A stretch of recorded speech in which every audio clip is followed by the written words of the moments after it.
Jay, are you gonna be watching Rings of Power when it comes out? Oh yeah, I'm doing it all, man. We House got of a new Dragons, Rings of yeah Power, She-Hulk, we got a new Andor. trailer for Rings of Power this past week as well, which Oh, was I So many. went through it on the it was channel something too. else. It was something else. It was more of the same, in my honest opinion. My favorite is how people think that homeless man is Gandalf. I just I- hope it is. There's no think reason I why think it's Gandalf going should to be be. in there, like because he wasn't there in that age. Yeah. But I just hope they just put it in.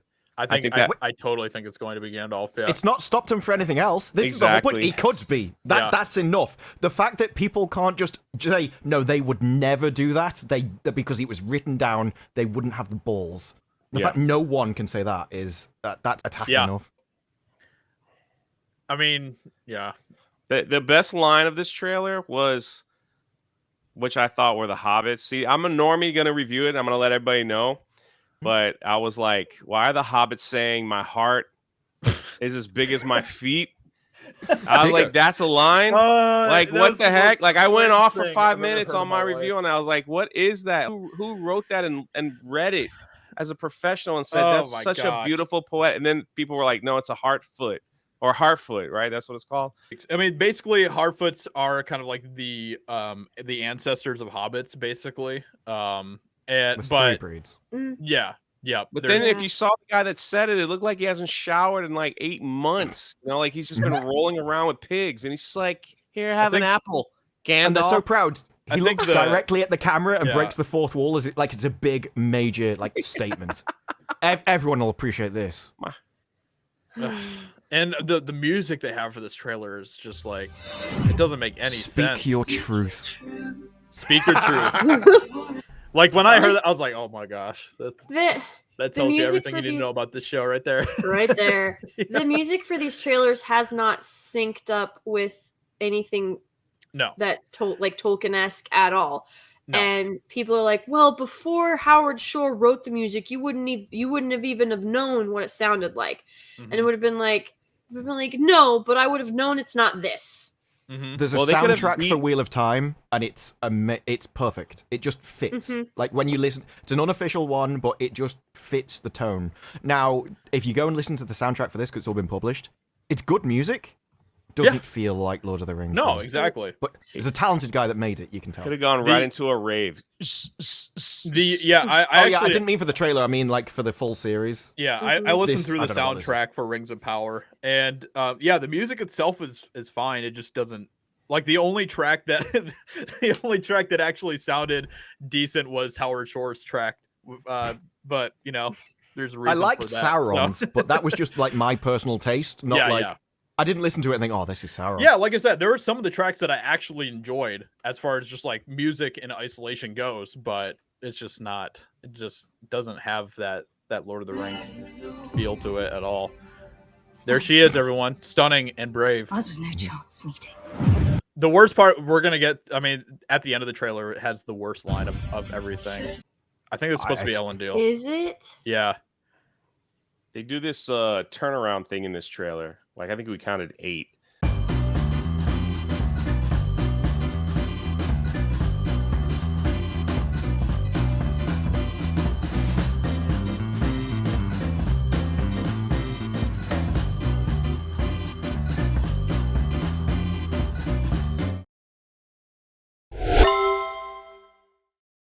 Like the revealing their impressive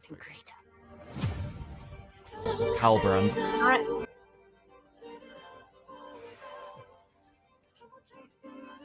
Like you can tell they're really trying to ramp up like the dark and the dark feel of this whole trailer and make it feel like they say it's like heartfelt and like uplifted and stuff. Yeah. They said that they've actually compared it to specifically to House of the Dragon and said that that's basically like misery and pain and that this isn't. So okay. Interesting. I feel a lot of pain watching this, but okay.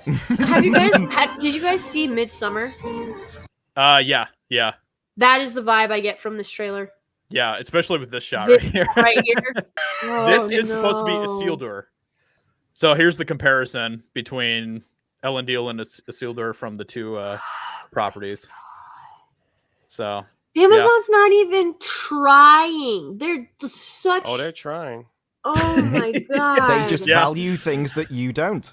Yeah, it's true. Everyone assumes that everyone has the same morality and values. No. One day this will be your kingdom. That's it. Whoa, go back. That's her. That's her. But that is her for the entire trailer. She's been front and center of every single interview, but when it comes to the show, she's barely in it. So that's why she's in barely any of the trailers. They threw her under the bus as a human shield because of the thing. Like, she'll be the one we can all easily defend. So we're going to make her say the most horrific stuff we can, and then we're just going to claim all the fans are horrible. Why does she look... Okay, so right there. Yeah. What is going on with the, like, what did they do? She has like Sith eyes. Yeah. Does she have contacts in? She must. She must. Because nobody's eyes catch the light like that naturally. Like, look at that eyebrow. Yeah. Look at the face that she's making. That's Gargamel from the Smurfs. Why would they do this to her? Why are Galadriel and Sauron sitting next to each other on a log? Mm-hmm. Yep. Why is that happening? Yep. And Sauron yet. He is the only attractive straight white male in the show. Of course he is Sauron. And he's made comments about what I wanted you to know about this character is what happens to a man who's never been loved. What fills that hole? Is it power? Yep. Which is so... Sauron is going to be an incel that gets spurned by Galadriel. I'm calling it now. Everything's kind of a blur in my mind. I don't remember where I heard it from, but I heard something like Galadriel was basically... They wanted to explore what it was like if Galadriel fell for a bad boy, was basically how... What? They because that's never happened before. Right. Exactly. Yeah. She's married already. Like, not in this. Tolkien's universe, no. She is already married. No. She got asked, because no one's seen him, right? No, they asked, I think it was the OneRing.net actually asked her what it is, and she responded, well, there are multiple series. They're gonna make her cheat on her husband, I guarantee you. Well, let's continue watching this abomination. Did you see that? They put a halo on her? Yep. I really do think this is Gandalf, to be honest. I don't, but I would not be surprised. Like, they said it wouldn't be Lord of the Rings without hobbits, so they added hobbits in. Yeah. If you're going to say that, then I could see an argument going, well, it's not without Gandalf. Yeah, I mean, it would just make sense from their perspective as well. Like, you know, Gandalf obviously had, like, a fondness for the hobbits and stuff, and they'd probably explain it that, oh, well, they kind of took him in when he first came to Earth and everything, and that's kind of why he loves them so much or whatever. So this part is pretty great too. Made me laugh. Yeah, screw him. yeah. Also, no, we keep moving. So this He's like 2 feet behind him, like it's gonna slow him down. From my understanding, Galadriel has they're scaling that ice sheet, right? That they love to go back to. Also, I've already counted 7 waterfalls. Yes. Yeah. That aside, when they're scaling the ice wall, apparently, I don't know again how much of this is true. Right there, apparently Galadriel has the ability to save a couple of them, and she just lets them fall. No. What? Yeah, she just lets them fall. Oh, this is gonna be so good. Oh my. Because if she tries to go back for him, she doesn't know if she's going to be able to get back up the same way, right? Because she's like weakened the ice or something. Like the justification afterwards is something like, I didn't know if I'd be able to make it back up or something. And so she just lets them fall.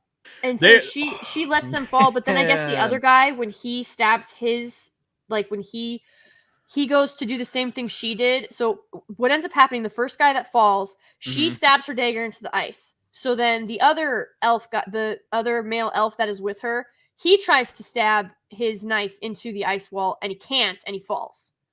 And she's like, she looks down and she just goes, and then she keeps climbing, right? So she couldn't do anything about that one. But then there's another one where he gets it in the ice and it starts to crack and he's like, my lady, help me. And she just kind of looks at him. No way. And then it breaks and then he falls. My God. I would save you, but your penis is too heavy for me.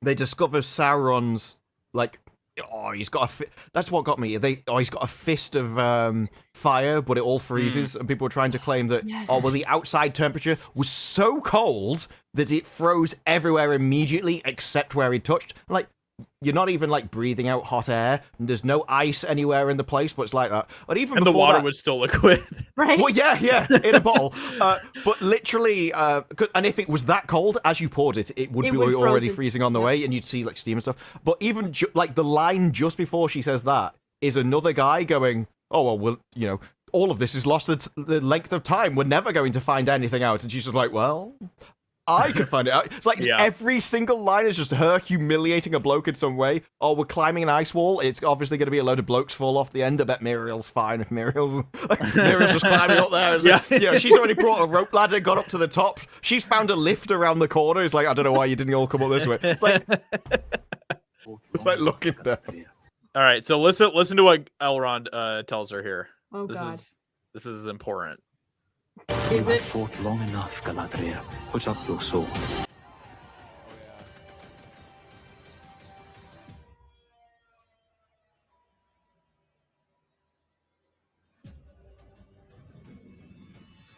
Got to spin my sword. Without it, what am I to be?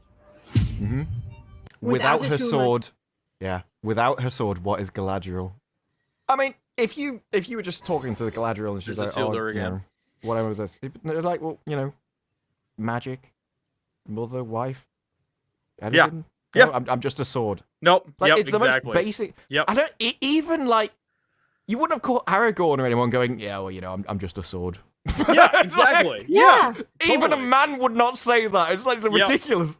Yep. Arwen, she even says, she's like, you know, those who do not fight by the sword can still die by one. She doesn't say, like, she's not saying that men are the one killing her. Like, that means that women can fight there too. So, like, you learn how to defend yourselves with a sword, but it doesn't make you a sword. Mm-hmm. Mm-hmm. Of the complaints that I've seen about the show, I've never seen anyone complain that I've never seen anyone complain about a woman using a sword. They've all complained that Galadriel specifically didn't use a sword. That's what everyone's saying. It's like, nobody cares about all this stuff. It's that you're breaking the canon has been the one complaint throughout